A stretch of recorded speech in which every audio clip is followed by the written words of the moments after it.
What words come to mind to describe UNC Press? That's hard because the press has been around for 100 years and probably has around 6,000 books in print. It's always been a progressive force. From its very founding, it was a progressive act when this press was founded. I think of the South because it is inherently about the American South, although the South is now a pretty complex topic and means much more than something that's bounded geographically. My life has been reading, and reading is my echo chamber. And so from even a very young person growing up in North Carolina, I was aware of UNC Press's incredible record of publishing books. UNC Press books had, like, always been on my parents' bookshelves, and I feel like I grew up with them in some ways. When I was a junior faculty member, it was the goal to be at UNC Press. In my field, for African American history, for Southern history, they were the standard bearer. A place I knew it would be read by really wonderful editors, sent out for really thoroughgoing peer review, and I was excited to be part of that process.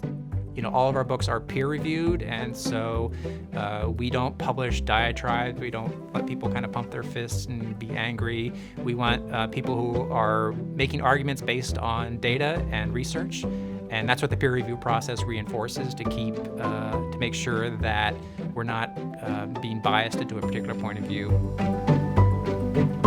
UNC focuses in a number of subject areas with precision while keeping an eye out for general readership. So they might take on a topic that is local to the region, either to North Carolina or to the South, but they're drawing on scholars and they're drawing on ideas that have a huge influence in the course of larger scholarship.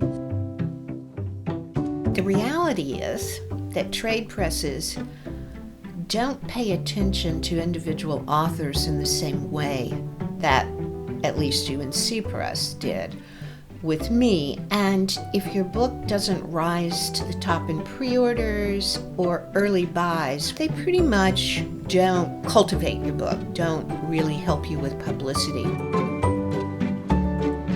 There's an old saying, you know, if you want to be good people, go among good people. And the collaborations and the society that I've been given is just, I couldn't say nothing good things about it, and the press is certainly part of that. I think in our second century, our focus needs to shift and become more global. Because in fact, the South is more global. You no longer can put a box around a region and say, okay, we're just going to talk about that. So our books now look at how the globe informs North Carolina, whether it's through issues of immigration or foodways or whatever topic you want. But then at the same time, we're taking the stories in North Carolina and we're able to export them globally. So there's this back and forth that's going on. We're being informed by what's happening globally, and we're telling the globe about what we're doing. And the press has a unique role in being able to do that.